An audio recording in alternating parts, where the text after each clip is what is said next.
Hatiku percaya Engkau jaminan. Hatiku percaya,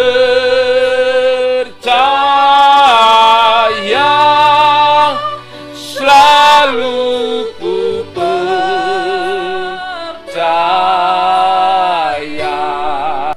Alkitab katakan bahwa sesungguhnya ketahuilah bahwa tembok perlindungan yang sesungguhnya atas orang percaya adalah kesetiaan Tuhan atas orang pilihannya. Karena itu mungkin ada di layar kaca ini ada yang berkata, aku ini sudah capek, aku ini sudah letih. Banyak upaya yang telah aku lakukan supaya hidupku itu adem, hidup itu aman. Dengan kata lain, engkau sementara bangun tembok-tembok di lini hidupmu. Dan mungkin hari ini engkau dapati bahwa tembok itu tidak menjamin kenyamananmu. Dengarkan baik-baik, umat kekasih Tuhan yang mungkin ada di live Facebook, live streaming yang ada di Facebook maupun yang ada di YouTube. Alkitab katakan bahwa tembok perlindungan yang sesungguhnya yang hari ini lagi jagai, lagi lindungi orang percaya adalah kesetiaan Tuhan. Bagi engkau yang mungkin hari ini menyerah, dan bagi engkau yang mungkin katakan, aku ini sempat kecewa dengan Tuhan karena pertolongan tidak kunjung selesai, pertolongan tidak tiba, masalah tidak kunjung selesai. Dengarkan baik-baik. Rehat sebentar. Rehat sebentar. Berhenti sejenak dari kesibukanmu, aktivitasmu, untuk menjaga dirimu sendiri.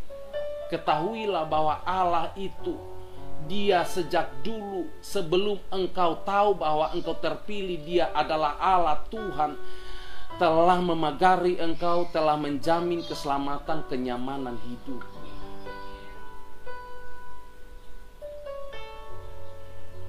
Tema sharing saya malam hari ini adalah kekuatan di masa sukar. Salam Bapak Ibu yang dikasihi oleh Tuhan. Sekali lagi salam Bapak Ibu. Mungkin Bapak Ibu yang ada di layar kaca masing-masing tidak kenal saya. Saya ini salah satu hamba Tuhan juga di penggembalaan di Berseba. Nama saya Yoksan Laiputa. Kebetulan saya dari lagi misi di daerah dan baru pulang beberapa hari yang lalu di NTT Bapak Ibu. Dan saya sempat ketemu dengan gembala, ikutin ibadah doa pagi tadi pagi, dan tiba-tiba gembala bilang bahwa kalau bisa saya bagikan firman Tuhan di pertemuan ibadah kita malam hari ini. Mari Bapak Ibu kita buka firman Tuhan. Tema firman Tuhan kita malam ini, kekuatan di masa sukar. Sebelum tahu ayatnya, temanya sudah ada, tidak apa-apa ya Bapak Ibu ya. Mari kita buka Yohanes 17. Saya malam ini mau berbicara, tidak mau lewat rasul, kalimat rasul. Karena beberapa orang yang mungkin berkata hari ini sudah banyak melakukan banyak melakukan upaya firman, perkataan firman, bla bla bla, doa pun berbagai macam cara doa saya sudah buat, ibadah pun beberapa tipe ibadah saya sudah datangi, namun aku tidak pernah dapat pertolongan begitu Bapak Ibu. Nah, saya malam ini berhubung dengan beragamnya pengalaman hidup orang ikut Tuhan, saya malam ini ingin bagikan saja apa yang menjadi kalimat Yesus. Ada beberapa selipan kalimat tersimpan, tersembunyi di balik doa Yesus sebelum Yesus akan menghadapi masa sukar. Dia akan ditangkap, dia dituduh dulu, dia dihakimi dulu, dia dijual dulu, dia ditangkap dengan cara yang tidak layak, dicaci maki, puncaknya dia ada di kayu salib, digantung di kayu salib, turun dari kayu salib bukan dalam keadaan sadar. Bapak Ibu, Alkitab menuliskan dengan jelas kalimat yang digunakan, dia mati, baru dia bangkit dan naik ke surga. Nah, malam ini sebelum dia mengalami proses yang begitu hebat, ada beberapa kalimat yang malam ini kita harus pahami orang percaya, supaya engkau tidak terlalu banyak berargumentasi dengan hal sulit. Kalaupun masih ada kesempatan untuk hidup, apa yang mau dibuat gitu loh. Terlalu banyak orang dari kita, anak-anak Tuhan diantaranya, hampir tidak ada bedanya lagi dengan orang-orang dunia yang gak kenal Tuhan. Kenapa? Hidupnya digadekan tanpa dia sadar di dalam perkara-perkara materi yang hari ini betul-betul begitu menuntut orang. Bapak Ibu mungkin tidak didatangi debt collector karena tidak berhutang, tapi tahu nggak Bapak Ibu, hidup itu terintimidasi di ranjang tidur masing-masing, seolah-olah tiap hari tukang tagih datang menagih. Kenapa? Mata dan pandangan hidup itu seolah-olah digadekan di dalam hal-hal materi. Hidup seolah-olah harus sukses dari perkara materi, tentang perkara materi. Hidup harus punya uang. Jadi orang ini sudah nggak kenal dia mau pendeta atau dia nggak pendeta lagi. Ya semua itu karena persoalan hidup, saudara. Makanya dia dipaksa, bahkan juga nggak bisa, kalau kami hamba-hamba itu sudah nggak bisa melayani dengan baik karena persoalan hidup. Pendeta butuh uang gitu katanya. Pendeta saja sudah begitu, apalagi majelisnya. Nah, majelisnya sudah begitu, apalagi jemaatnya. Amin Bapak Ibu. Nah, malam ini tuh kita tuh kalau dikasih hidup. Saya tuh dari NTT Bapak Ibu. Saya tuh alami musibah 2 kali berturut-turut dalam misi pelayanan, dan saya tahu bahwa saya sadar gitu Bapak. Sudah hampir 4 atau 3 atau 4 tragedi yang saya alami. Itu ternyata sekian per sekian detik itu manusia itu kalau mau mati sudah mati Bapak Ibu. Nah, kalau kita ini melewati masa sukar itu, masa sulit itu, dan kita bisa hidup. Nah, hidup itu untuk apa? Apakah cuman yang kalau sudah menikah ya mau punya anak banyak? Kalau yang kerja ya uang tambah banyak? Atau mau buat apa gitu loh? Nah, mari kita buka firman Tuhan yang tadi saya bilang, Yohanes 17. Bu majelis ada air kan?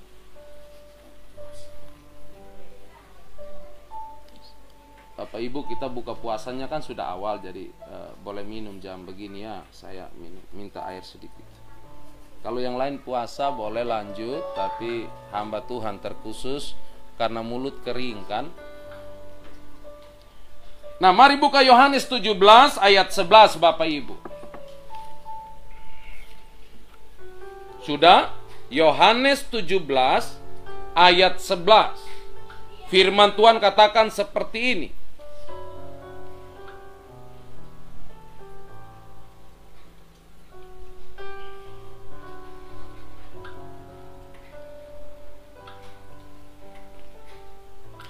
Dan aku telah memberikan kepada mereka kemuliaanku yang engkau berikan kepadaku, supaya mereka menjadi satu sama seperti kita adalah satu. Next. Semua baca Bapak Ibu ya. 1, 2, 3. Aku di dalam mereka. Yohanes 17 ayat 22-23. Tadi saya sebut salah itu ya. Minta maaf. Ayat 23. 1, 2, 3. Aku di dalam mereka dan engkau di dalam aku, supaya mereka sempurna menjadi satu, agar dunia tahu bahwa engkau yang telah mengutus aku dan bahwa engkau mengasihi mereka sama seperti engkau mengasihi aku. Ya Bapa, aku mau supaya dimanapun aku berada, mereka juga berada bersama-sama dengan aku.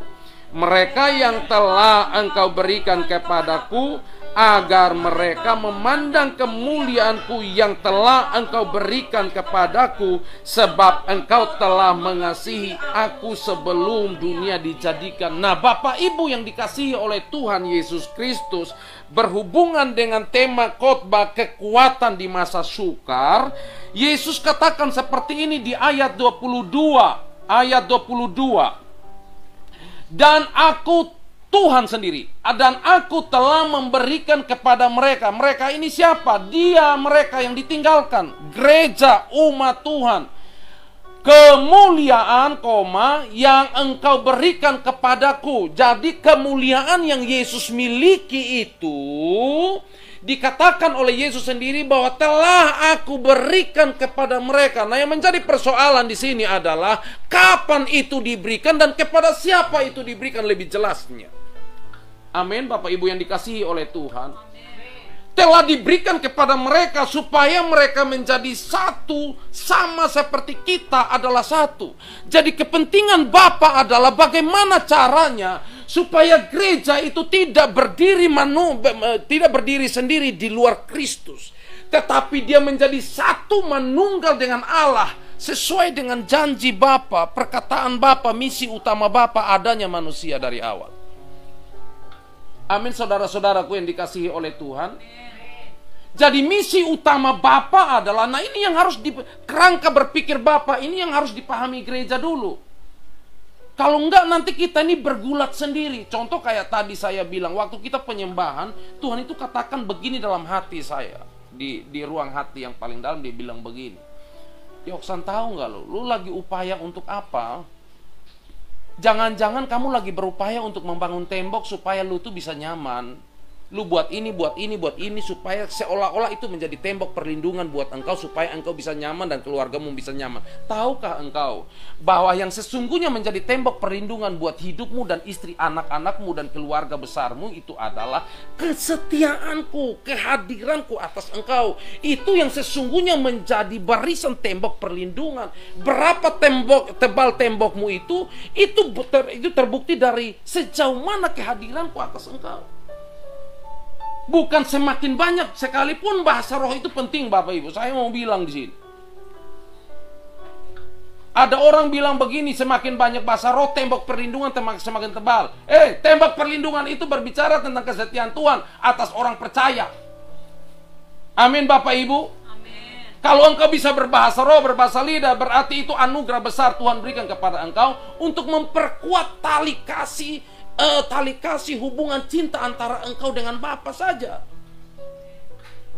Tidak ada hubungannya dengan tembok perlindungan, karena Alkitab katakan bahwa Dia Allah adalah tembok perlindungan orang percaya. Katakan amin. Amin. Jadi kita nih jangan aneh-aneh gitu, Bapak Ibu. Nah, kerangka berpikir Allah adalah Papa, aku telah berikan kemuliaan yang engkau berikan kepadaku itu kepada umatku, kepada mereka yang hari ini menjadi kepunyaanku. Nah, saudaraku, duitnya belum datang mungkin, belum cair,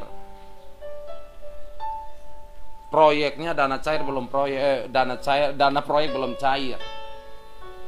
Nubuatan seolah-olah mungkin belum tergenapi. Nah, malam hari ini engkau harus tersenyum kembali, karena Tuhan bilang begini, aku telah berikan. Katakan aku telah menerima. Katakan aku telah menerima. Karena dia, Tuhan bilang aku sudah berikan. Berikan apa? Kemuliaan. Amin. Yang Allah berikan kepada Yesus, Yesus sudah kasih ke kita. Amin. Nah, percaya enggak kita hari ini bahwa memang aku sudah menerima? Amin. Atau kita masih berargumentasi, tapi kan kenyataannya aku masih sukar, tapi kenyataannya corona, tapi kan kenyataannya datang badai, tapi kenyataannya rumahku roboh, tapi kenyataannya aku tanpa atap, kediamanku tanpa atap. Lo mau berargumentasi terus seperti ini, Bapak Ibu, atau malam ini mau bersikap bijak dan katakan, lapangkan hati, teguhkan hati dan katakan, aku sudah menerima kemuliaan yang Allah berikan. Amin saudaraku. Nah dia katakan seperti ini, next ayat 22. Ini kerangka berpikir Tuhan dulu Bapak Ibu. Aku di dalam mereka dan engkau di dalam aku. Aku di dalam mereka dan engkau di dalam aku, supaya mereka menjadi satu. Ini kalimat unik ini Bapak Ibu. Yesus itu kalimatkan ini kalimat waktu itu dia masih Allah sejati, namun dia masih manusia sejati.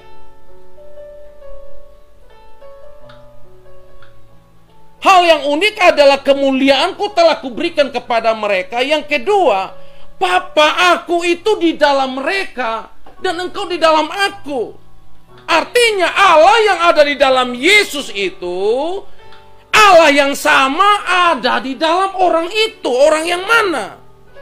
Orang percaya itu. Wow, katakan amin. Supaya mereka itu sempurna. Kata sempurna di garis bawahi, menjadi satu. Agar dunia tahu bahwa engkau yang telah mengutus aku dan bahwa engkau yang mengasihi mereka sama seperti engkau mengasihi aku.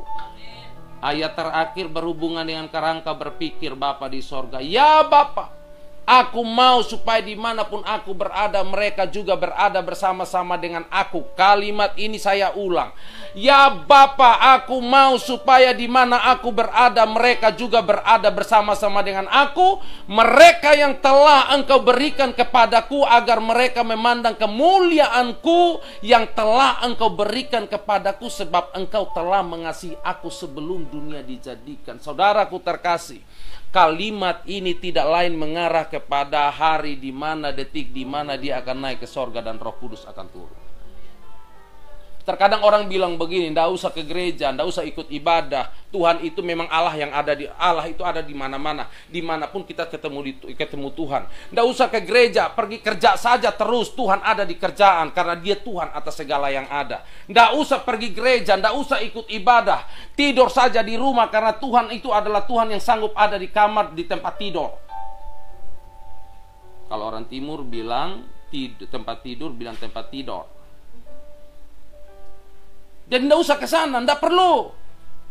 Bapak Ibu, Alkitab menuliskan bahwa kalimat-kalimat Bapa ini mulai dari 22, 23, 24 itu tergenapi ketika Yesus naik dan Roh Kudus itu turun di upper room. Amin Bapak Ibu. Amin. Nah pertanyaannya adalah, siapa yang mengalami lawatan Roh Kudus ketika Roh Kudus turun? Siapa yang alami? Alkitab katakan bahwa mereka yang lagi ada di upper room, mereka yang ada di ruang lagi berdoa menanti-nantikan lawatan Allah, mereka lah yang mengalami penggenapan janji Allah ini. Artinya apa Bapak Ibu? Apa yang Yesus katakan bahwa kemuliaanku itu kuberikan kepada siapa orangnya? Kepada orang-orang yang ada dalam hadirat Tuhan. Amin. Kepada siapa orang-orang yang ada dalam hadirat Tuhanlah Tuhan itu turun dan menyatu menunggal dengan mereka. Sehingga Alkitab katakan bahwa mereka yang penakut tidak lagi penakut, mereka yang tidak punya kapasitas menjadi punya berkapasitas. Kenapa? Dia Allah pencipta itu ada turun dan menunggal dengan hidup mereka. Bapak Ibu, kalau engkau jarang di hadirat Tuhan, engkau akan terus berkata-kata tentang kekuranganmu. Mau bilang apa? Tidak bisa, engkau tidak akan keluar. Engkau tidak bisa menyelamatkan diri dari tubuh, darah, dan daging ini yang terbentuk dari tanah. Lihat, kata pendeta gembala kita beberapa waktu yang lalu, kalau kamu mau gantungkan hidupmu ini dengan rumusan-rumusan tubuh, darah, dan daging, maka engkau menjadi santapan ular.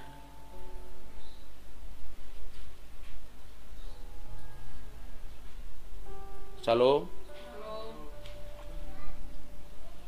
Engkau tidak bisa bebaskan dirimu dengan cara-caramu dan upaya-upaya engkau untuk cari Tuhan lah, cara-cara untuk menyelesaikan masalah dengan cara-cara manusiawi.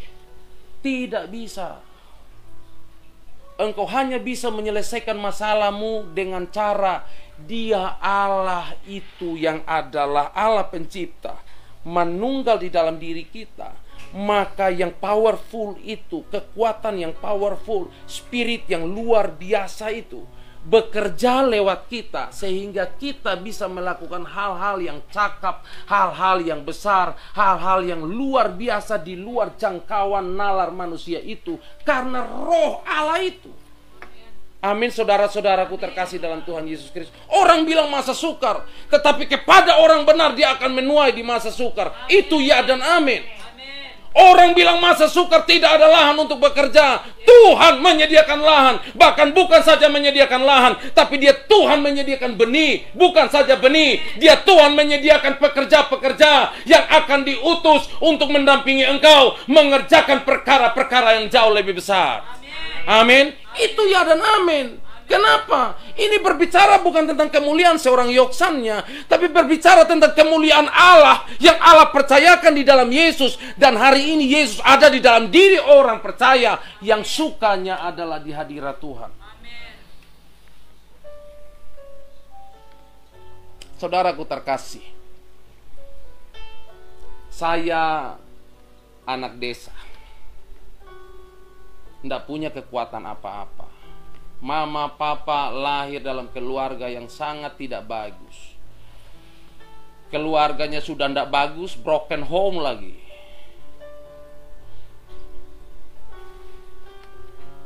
Tetapi Yesusku yang malam ini berkata-kata adalah Yesus yang sanggup menyediakan yang tidak mungkin menjadi mungkin, yang mampu mengubah sesuatu yang tidak mungkin lagi buat manusia. Dia Allah yang cakap mengubah semua menjadi kenyataan, sehingga kalau orang lihat itu orang cuma bilang begitu begini, bukan kemuliaan seorang Yoksannya, tapi kemuliaan Bapalah yang terjadi atas orang itu, maka hari ini menjadi kemuliaan. Bapak Ibu, hari ini saya dengan tim per November tahun lalu, sebenarnya 5-6 tahun yang silam, saya lagi ada misi di NTT. Tuhan tiba-tiba begini katakan bahwa nanti ada waktunya kamu datang jangan cuma sampai di mimbar, tapi aku akan mengutus engkau bagaimana turun bersama, bagaimana Injil berkuasa di pertanian, Injil berkuasa di peternakan, dan Injil berkuasa di area-area kerja. November tahun lalu Tuhan mengizinkan kami bergerak dari Berseba, saya, dan akhirnya Tuhan mengirimkan orang-orang yang luar biasa Bapak Ibu, tanpa saya sadari. Di NTT kami sementara lahan yang dipersiapkan untuk digarap hari ini kurang lebih 180.100 meter persegi.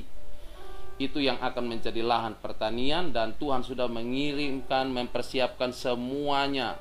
Keuangannya sudah dipersiapkan semua. Sebelum itu Tuhan menyuruh kami untuk sediakan sumur sebelum berkat Tuhan ini datang. Akhirnya tahun lalu dengan keterbatasan yang ada, kami menyediakan sumur bor hampir 8 yang kami bor, tetapi yang jadi cuma 3 sumur bor.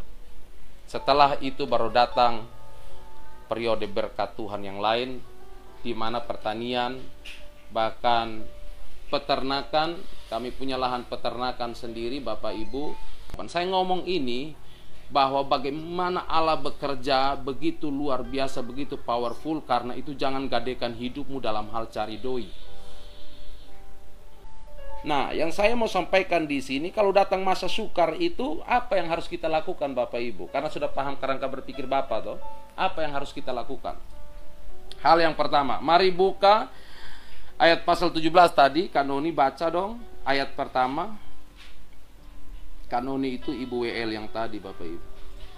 Demikianlah kata Yesus. Lalu ia menengadah ke langit dan berkata, Bapa, telah tiba saatnya, permuliakanlah anakmu supaya anakmu mempermuliakan engkau.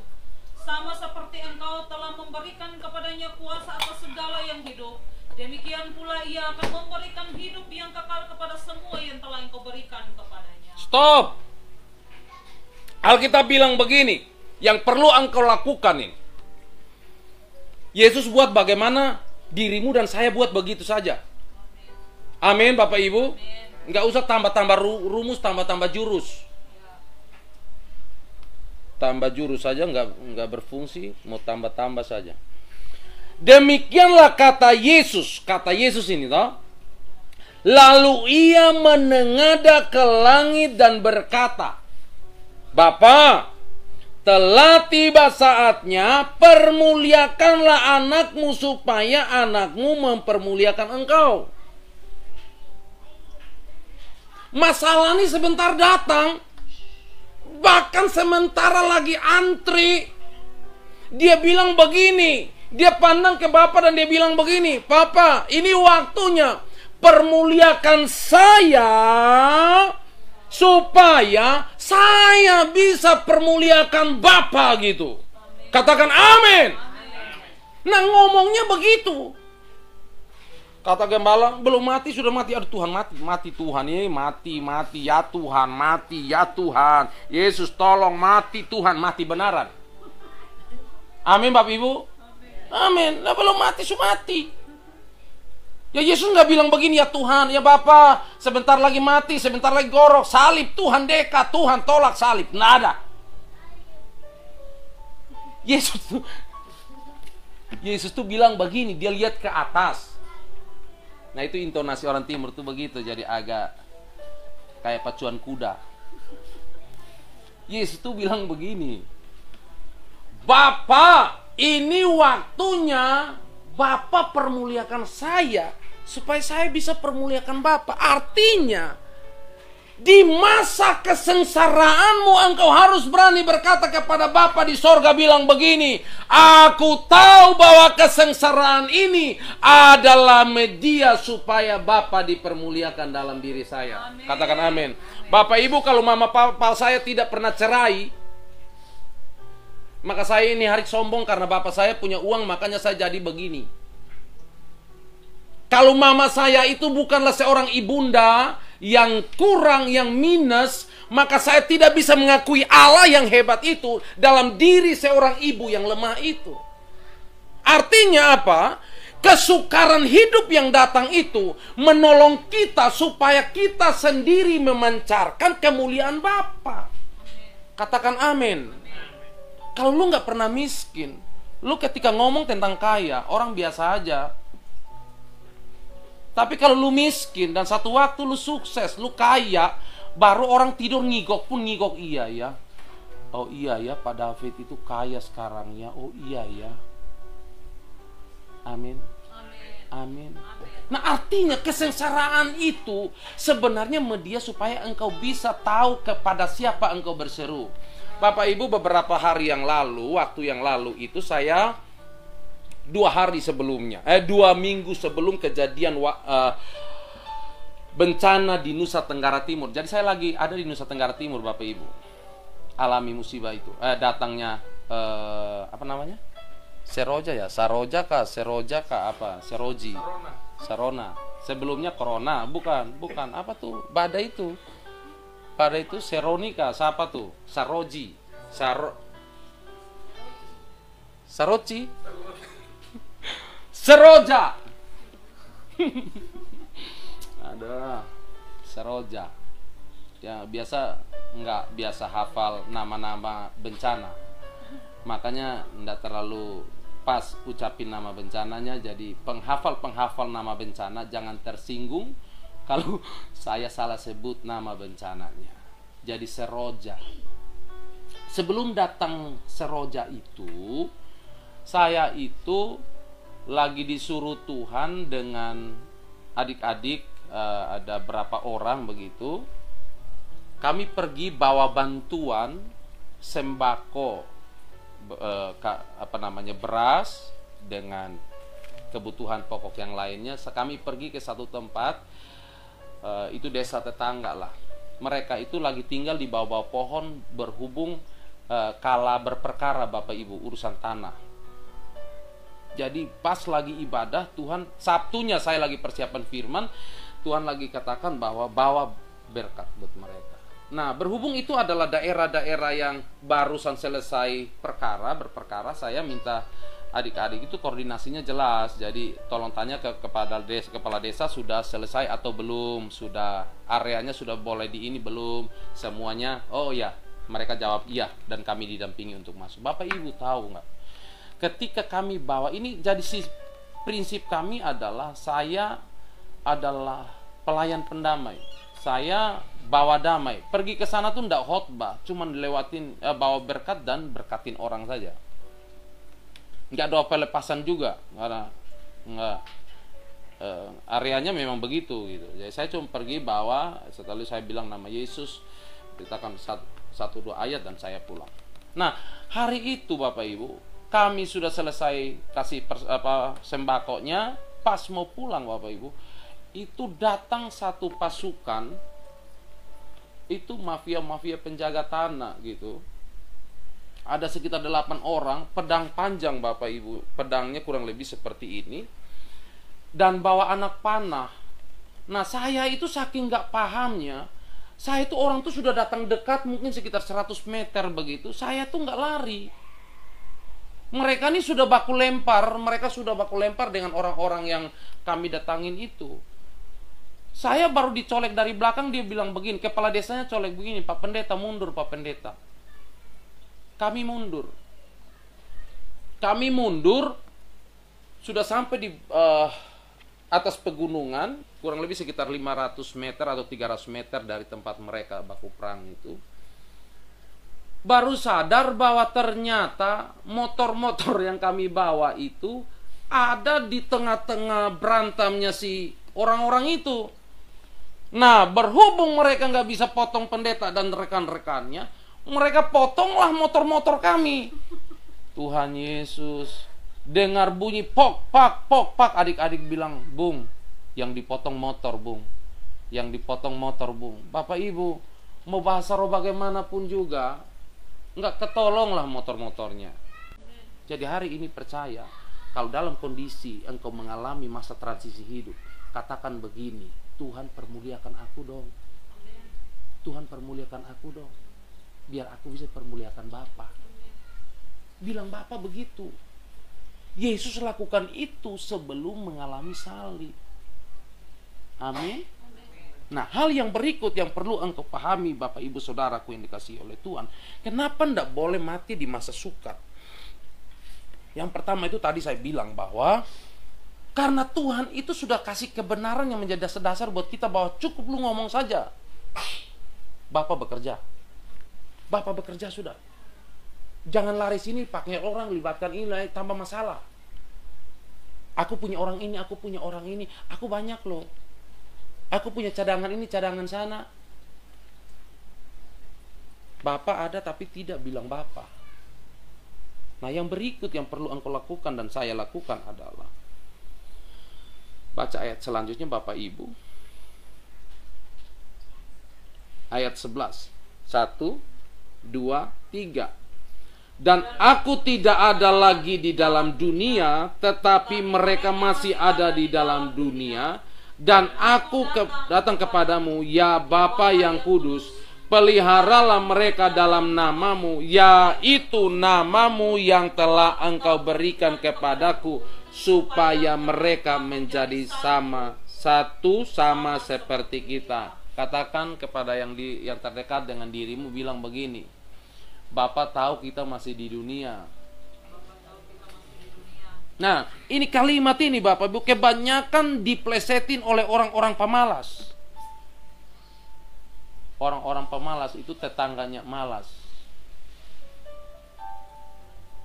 Itu adalah pelaku-pelaku yang malas. Pamalas artinya pelaku-pelaku yang malas. Udahlah, Bapak ini tahu kok kita ini orang susah. Udahlah, Bapak tahu kok gua ini aduh terus ini karena gua sakit.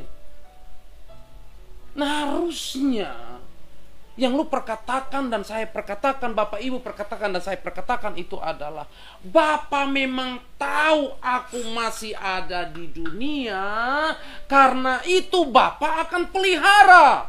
Katakan amin. Bapa tahu aku masih ada di dunia, karena itu aku mau semakin mencintai Allahku. Aku mau semakin mengasihi Allahku, karena Allahku jaminan pemeliharaan di hidupku. Amin.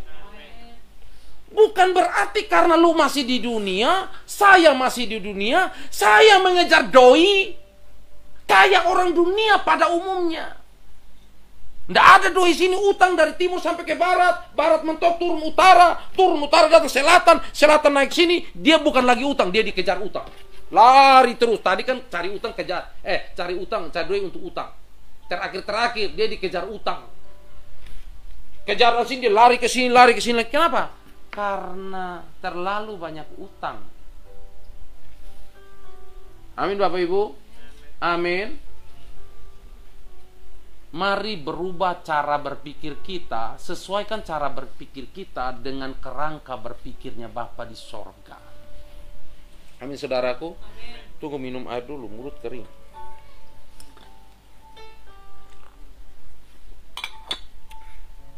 Ini gelas ini kayak satu baskom, memang majelis ini agak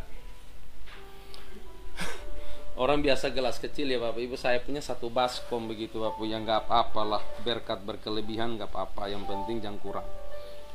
Nah saudaraku terkasih dalam Tuhan kita Yesus Kristus, Allah katakan bahwa jangan panik, tetap di tempat, jaga posisimu, karena Dia adalah Allah yang akan menjamin hidupmu. Katakan amin. Amin. Katakan kepada suami, bilang amin sayang. Amin. Kepada istri, amin sayang. Bagi yang ada pacar-pacarnya itu bilang amin, kita akan menikah. Yang belum punya jodoh bilang saja amin bahwa akan datang jodoh begitu. Dia Allah akan memelihara engkau kendati keadaan sukar dan sulit sekalipun. Dia Allah menjamin pemeliharaannya berlaku atas orang-orang yang dikasihinya. Katakan haleluya. Haleluya. Ini ngomong nggak ngomong doang Bapak Ibu. Di masa sukar di mana-mana. Saya nggak ngomong tentang hebatnya manusia. Apa sih hebatnya kami gitu loh. Nggak ada. Tapi benar-benar kami lagi membangun dengan keadaan yang unlogik lah bahasa timurnya. Ya nggak ada di logika, nggak ada di ruang perencanaan, nggak ada. Saya pulang ke satu tempat, tiba-tiba saya didatangi oleh orang dan katakan bahwa kami itu akan menyuplai ternak di wilayah itu. Kebutuhan ternak kami akan suplai.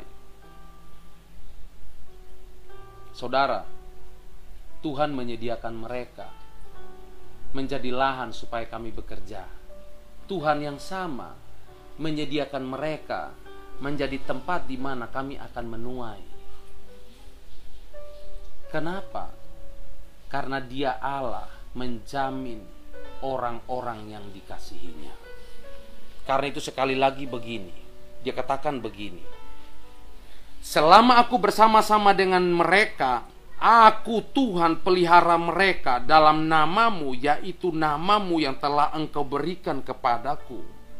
Aku telah menjaga mereka dan tidak ada seorang pun dari mereka yang binasa selain daripada Dia yang telah ditentukan untuk binasa, supaya genaplah yang dituliskan dalam kitab suci. Jadi itu cuma berbicara tentang ada satu orang yang hatinya kepentingannya itu duit.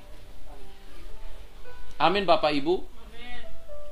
Yang memang ditetapkan untuk binasa itu adalah orang yang hatinya melekat kepada duit.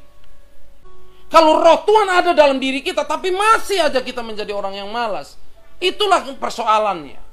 Berarti bukan karena Tuhannya kurang hebat gitu. Kalau layani Tuhan, layani saja. Bapak Ibu, saya layani pelayanan di Berseba, Bapak Ibu. Gembala kita tahu itu. Gembala tahu. Ya memang hidup saya sudah dipanggil melayani Tuhan. Saya ini baru saja bekerja di marketplace ini, baru saja nih. Tetapi waktu saya terlibat untuk bekerja, Tuhan sudah mempersiapkan raja-raja. Bapak mamaku itu ndak punya apa-apa, Bapak Ibu. Ndak ada, ndak punya apa-apa. Ya, boro-boro punya apa-apa. Rumahnya aja sudah sudah dibawa angin. Cerai toh.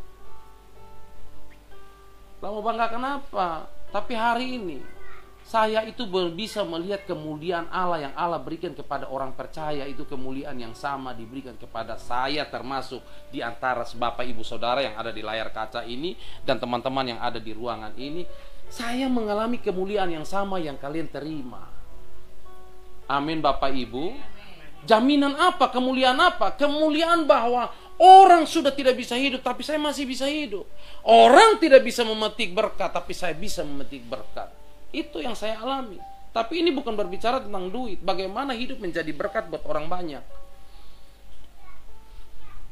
Saya tinggalkan Jakarta, itu tidak pelayanan Bapak Ibu. Hidup saya ini sudah dari awal menikah. Bukan dari awal menikah, memang susahnya sudah dari dulu. Dulu susah, baru menikah, hidup berubah. Hidup setelah berubah melayani Tuhan, berkat Tuhan itu mulai ada. Makan minum Bapak Ibu jujur, makan minum itu cuma dari tangan Tuhan. Cuma dari tangan Tuhan. Hidup saja makan dari tangan Tuhan. Bisa beli baju dari berkat Tuhan saja.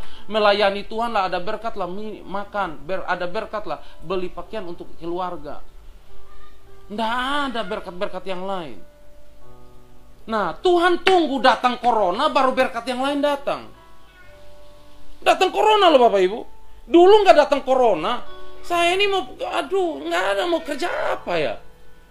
Saya tuh lihat orang kok bisa ngajar. Saya ini ngajar aja murid nggak yakin Bapak Ibu, karena wajahku ini nggak mendukung jadi guru. Benar. Saya lihat orang kok bisa buat jual ini, jual itu, kok saya nggak bisa gitu. Saya jual sepatu Bapak Ibu, bisnis sepatu. Ruginya lebih banyak daripada untungnya. Satu bulan laku 2. Oke, bayang nggak 1 bulan laku 2? Tapi Tuhanku itu Allah yang cakap.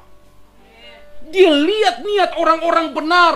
Lo rajin atau malas? Yang kedua, niat hatimu itu memang melayani Tuhan sungguh atau tidak. Jangan-jangan ngomong doang, ngomongnya gede, ngomongnya besar, melayani. Padahal hati jauh dari Tuhan dalam hal melayani. Tuhan tunggu jadwal yang tepat. Ketika datang corona Bapak Ibu, semua kolaps, termasuk tokoku tutup, termasuk orang gak panggil melayani. Waktu yang tepat Tuhan katakan, waktu bertepat anakku bertindak. Tuhan menyediakan lumbung-lumbung baru. Itu ngomong duit bukan 1-2 rupiah Bapak Ibu. Orang datang katakan begini, ini sekian ratus juta aku titipkan, tolong bisa nggak ini dikerjakan. Tuhan kasih, tahu nggak bayarannya apa? Orang lihat apa? Orang cuma lihat memang kita orang yang setia. Yang kedua, kita orang jujur, kita orang apa adanya. Nggak pakai lidah mulut ini untuk dolak-dalik. Kalau ngomong saja suka bohong. Lu jangan pernah bermimpi saja, jangan pernah dipercaya orang.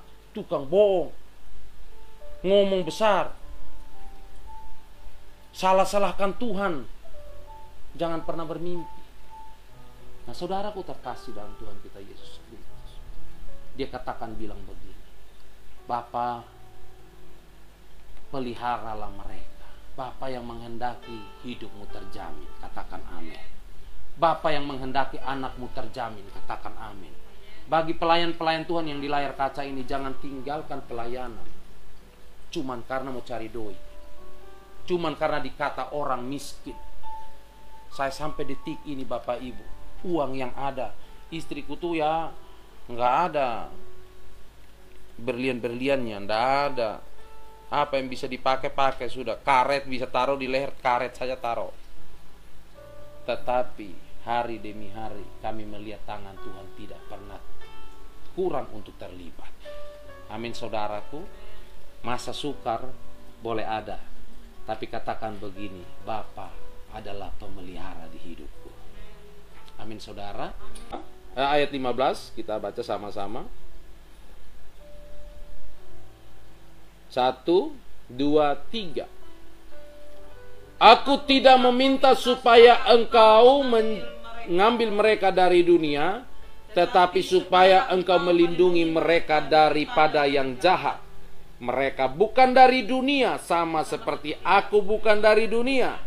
Kuduskanlah mereka dalam kebenaran. Saudara-saudara yang dikasih Tuhan, perkara lu mau jadi kudus aja, itu adalah pekerjaan Bapa di sorga. Katakan, mau jadi kudus itu pekerjaan Bapa. Jadi artinya Tuhan belum ubah hatimu untuk menjadi kudus, maka lu begitu aja nggak kudus maksudnya. Tapi kalau siapapun dirimu, kalau Allah bertindak untuk menguduskan, sudah waktunya dia menguduskan, maka siapapun engkau, dalam keadaan apapun engkau akan didapati tetap kudus di mata Bapa. Kenapa? Karena untuk menjadi kudus itu adalah pekerjaan Bapa buat orang benar. Sikapmu untuk melakukan, menindaklanjuti perkara kekudusan itu adalah sikap nyata Tuhan telah bertindak dalam dirimu untuk menguduskan engkau. Katakan amin. Amin saudara. Amin. Karena itu jangan menghakimi orang lain karena engkau seolah-olah jadi kudus. Saya ulangi lagi maksudnya.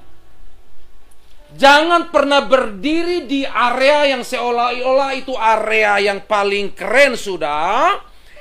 Atau jangan berdiri di tempat yang seolah-olah itu gunung paling tinggi sudah dan teriakin orang itu tidak kudus, orang itu tidak benar, orang itu tidak layak. Seolah-olah engkau orang yang layak, engkau kudus. Sekali lagi, kudusnya seseorang bukan karena mampu berperilaku, tetapi karena Allah sanggup dan cakap menguduskan, maka engkau menjadi kudus. Kalau kesukaran datang, bilang kepada keadaan bahwa Tuhan katakan, aku tidak akan pernah mati. Aku tidak akan mati sia-sia. Karena Bapa katakan bahwa aku datang bukan supaya mereka diambil dari bumi, tapi supaya mereka di dalam engkau terjaga, terpelihara. Amin saudaraku terkasih. Saudaraku yang ada di layar kaca, yang masih ada bersama dengan saya, bersama dengan tim imam pelayan Tuhan yang ada di tempat ini. Segala sesuatu yang ada dan kita nikmati hari ini bergantung kepada Tuhan. Karena itu siapapun engkau, dengan pengalaman hidup seperti apapun engkau, di penghujung dari sharing firman Tuhan hari ini, saya mau katakan bahwa segala sesuatu bergantung kepada Tuhan. Gantungkan, karena itu gantungkan hidupmu sudah kepada Tuhan. Enggak usah andalkan diri, enggak usah banggakan diri. Enggak ada rumusan apapun yang mampu menolong engkau keluar dari masa sukar, kecuali kesukaran itu sendiri memilih untuk berhenti. Dan Tuhan yang sanggup untuk menghentikan kesukaran. Yang kedua, kalau punya kesempatan untuk jaga kasih sayang kerukunan saudara bersaudara, maka mulai hari ini buat keputusan. Yang suka berantem-berantem, stop. Yang suka provokator-provokator pemecah belah, stop. Hari ini kalau punya kesempatan, punya kandung sayang kandung, kalau punya adik sayang adik, punya kakak sayang kakak, yang punya orang tua, kasihilah orang tuamu dengan benar. Kalau engkau punya kesempatan untuk hidup hari ini, engkau hari ini hidup bukan supaya cari doi. Engkau hidup supaya Bapa dipermuliakan dari hidupmu. Engkau hidup hari ini bukan untuk mengejar karir. Banyak orang lupa orang tuanya, lupa saudaranya cuman karena kejar karir. Jadi bengis, jadi egois, jadi pemecah belah demi karena karir. Banyak orang jadi kaya, dia lupa bahwa dia punya orang tua, dia lupa punya keluarga. Banyak orang merasa dia punya sesuatu, dia menganggap remeh banyak orang. Kalau hari ini engkau bisa melakukan hal yang baik, jangan ukur orang lain karena engkau bisa melakukan hal yang baik. Tetapi berkata begini, aku tahu Bapa dipermuliakan dalam diri aku, supaya aku bisa memuliakan Bapa di sorga. Amin saudaraku terkasih. Di layar kaca, siapkan hatimu, siapkan dirimu. Katakan bahwa malam ini pemulihan sudah mulai